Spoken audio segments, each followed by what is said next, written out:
Vyzeráte tak rozospane, keď vás pozerám. Kedy ste stávali? Stával niekto skôr ako o 5:00? Á, dobre, je tu pár takých. Odkiaľ ste chalani? Z Ružomberka. Je tu niekto ďalej ako z Ružomberka? Poprad. Kus. Ešte ďalej? Košice? Nie. Dobre. Dobre, takže vítajte. A ja mám na úvod pre vás takú rozcvičku, keďže ste skoro vstávali, niektorí pred 5:00 a máte za sebou dlhú cestu a asi aj dlhú cestu pred sebou, ak idete dnes domov. Tak rozcvička na úvod. Tak. Mnohí vravíte, že Ježiš to poznám, Ježiš nie je na obrázku, ale skúste sa pozrieť, čo vidíte a dajte si takže chvíľu, že sa zadívajte na ten obraz.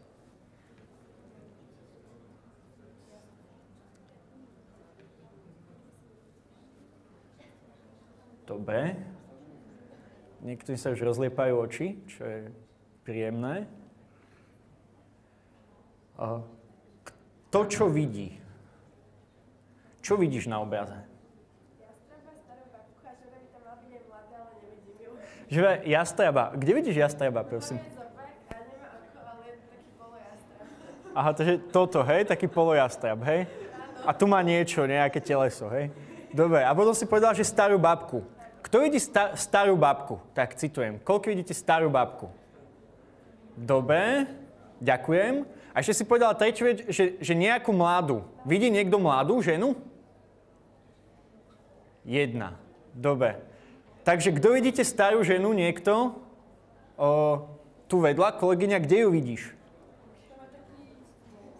Nos, toto je nos. Tu má šatku.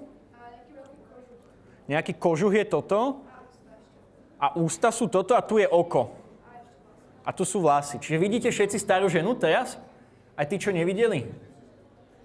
Dobre, a bola tu jedna ruka hore, že mladú ženu. Prosím ťa, kde vidíš mladú ženu? Áno, tu. Toto je jej brada. Toto je ucho. Toto sú vlasy a pozerá sa dozadu. Ďakujem. Vidíte už všetci aj mladú ženu, teda. No a čo tým chcem povedať? Okrem toho ďakujem veľmi pekne za asistenciu.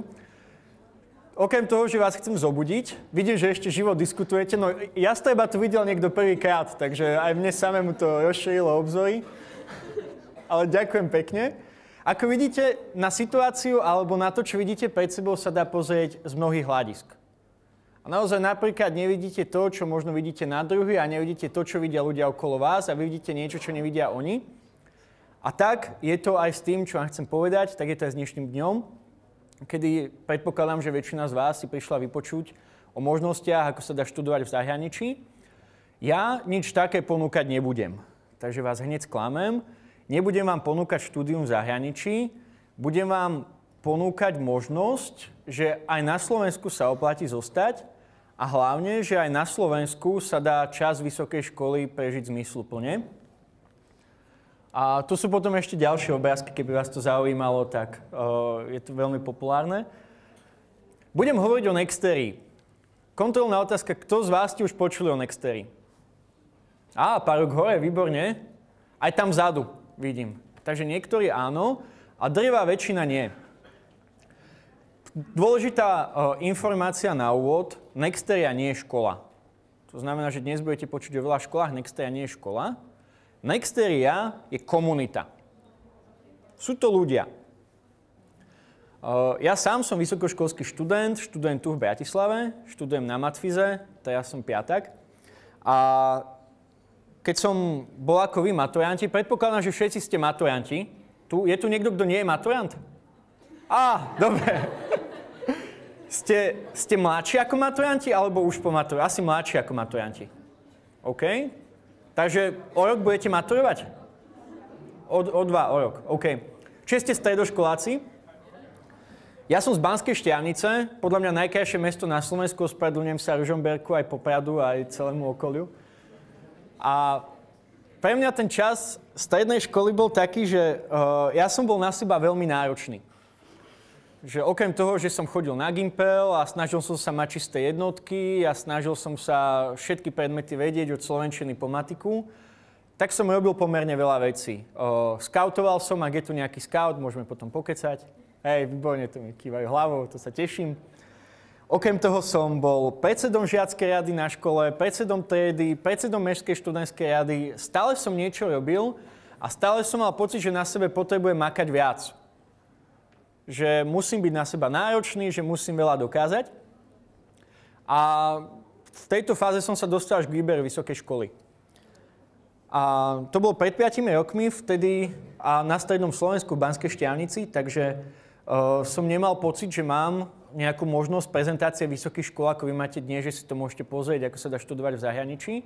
A na zahraničí som vôbec neuvažoval. Vôbec som nerozmýšľal, že by som šiel na vysokú školu von. Nie preto, že by to bolo zlé, ale jednoducho som nechcel odísť. Mal som Slovensko rád, mal som rád ľudí, svoju rodinu, ktorú tu mám a nevedel som si predstaviť, že budem tak dlho preč.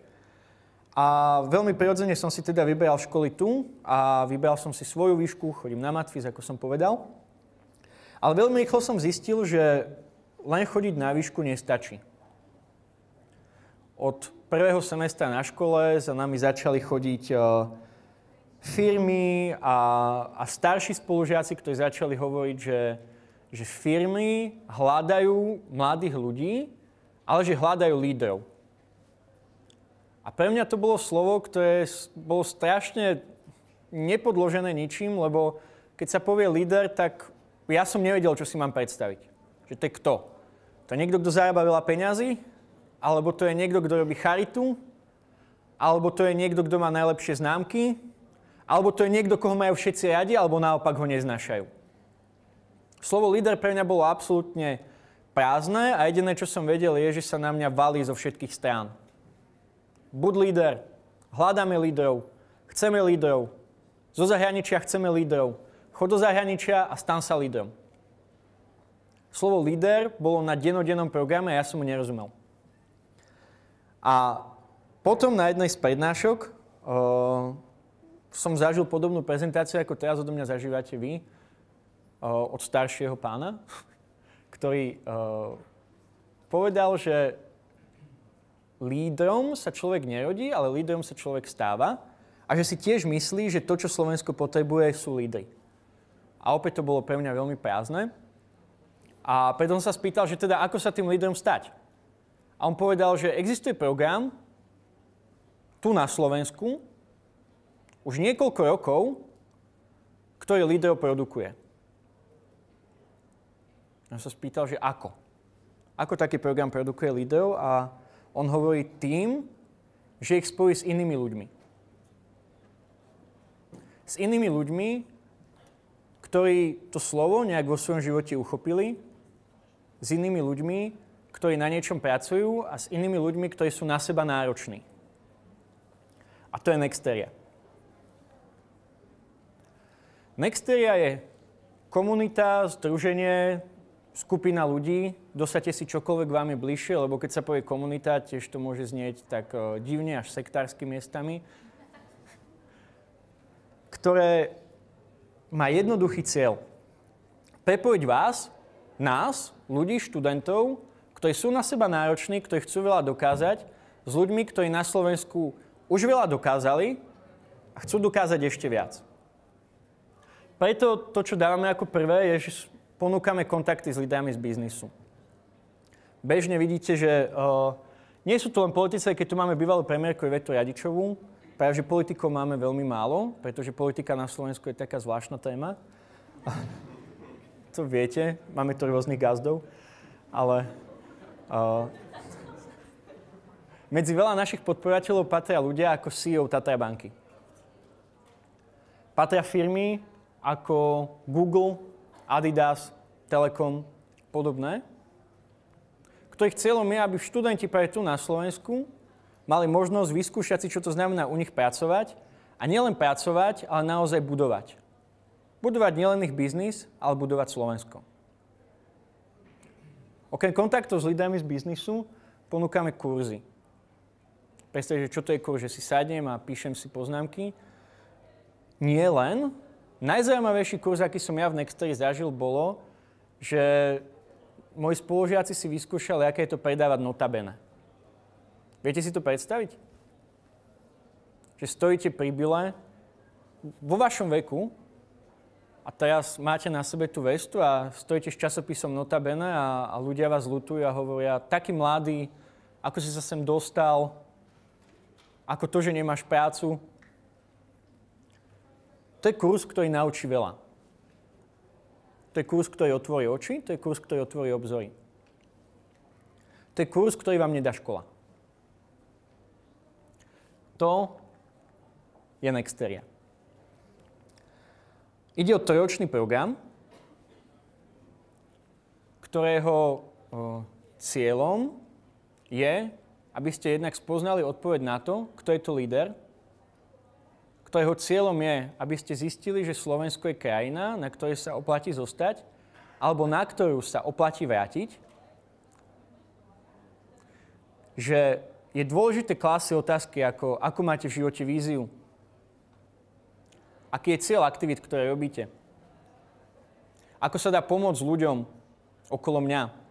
Ako sa dá pomôcť slovenskému zdravotníctvu, ako sa dá pomôcť slovenskému bankovníctvu, ako sa dá pomôcť slovenskému školstvu. Ako sa dá prežiť život zmysluplne a naplno. Aký je postup? Toto sme my, ináč je nás už vyše 100. Kľúčová otázka, dáva vám to zmysel? Komu áno? Kľudne, že koho som zaujal? Pár ľudí, dobre. Kto si myslíte, že úplne márnim váš čas v tejto chvíli? Dobre, ďakujem. To ma pozbudzuje, ale už nebudem dlho rozprávať.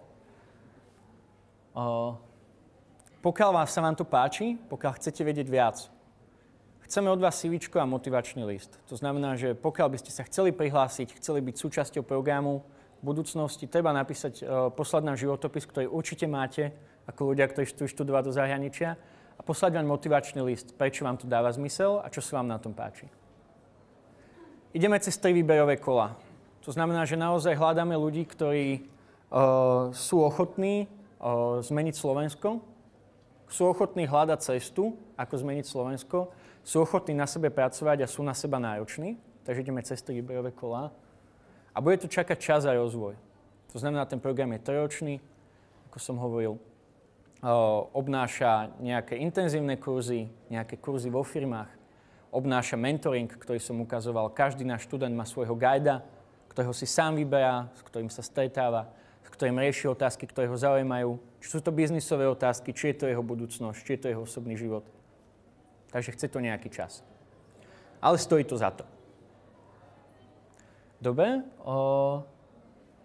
Z mojej strany všetko. Pokiaľ máte viac otázok, tak máme stánok. Keď vôjdete do tej stánkovej zóny, tak sme hneď prvý naľavo. Ale myslím, že ešte som nevyčerpal svoj čas. A preto, pokiaľ sa chcete niečo spýtať, niečo sa vám zdá byť nejasné, niečo chcete konfrontovať, som tu, nech sa páči. Kľudne aj teraz.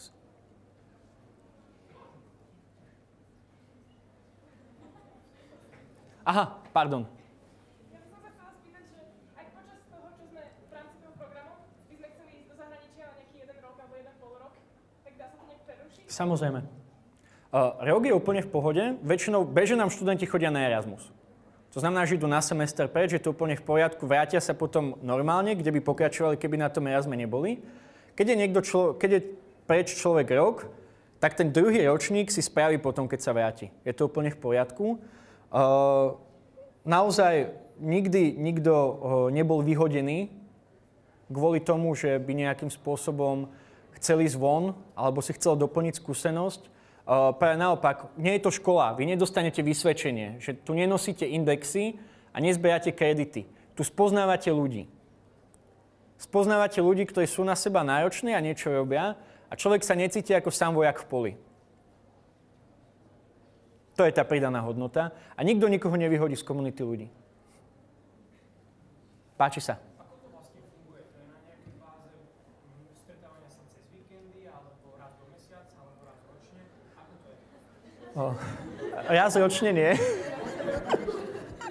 Akože sú aktivity, ktoré sú aj raz ročne. Napríklad úvod do roka je raz ročne. Hej.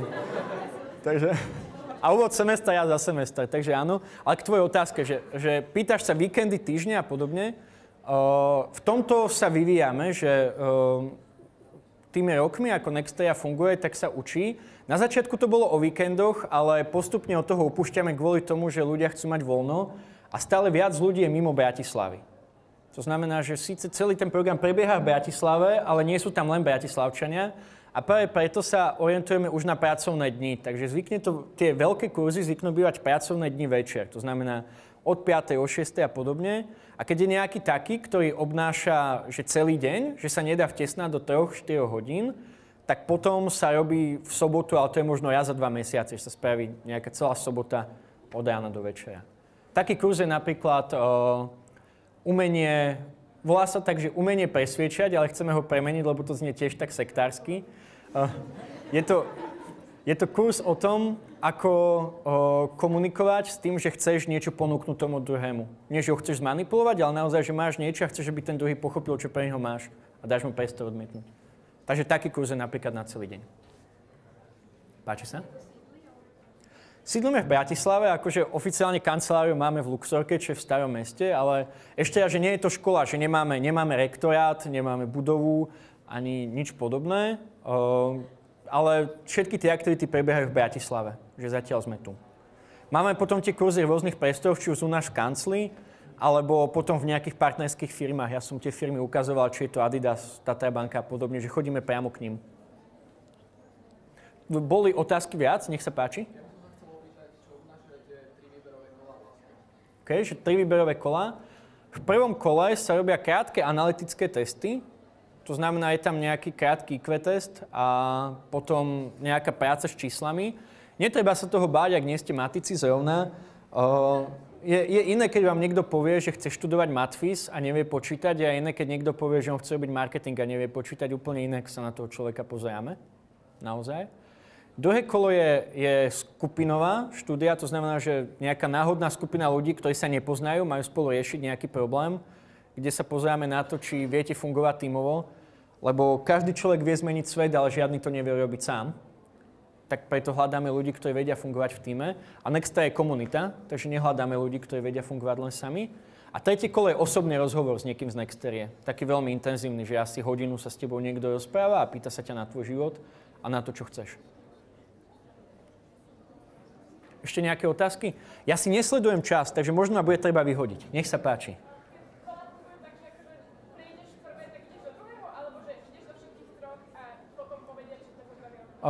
Nie. Prejdeš prvý, ideš do druhého. Čiže vždy dostaneš po kole info, že postupuješ do druhého kola, bude vtedy a vtedy, tam a tam.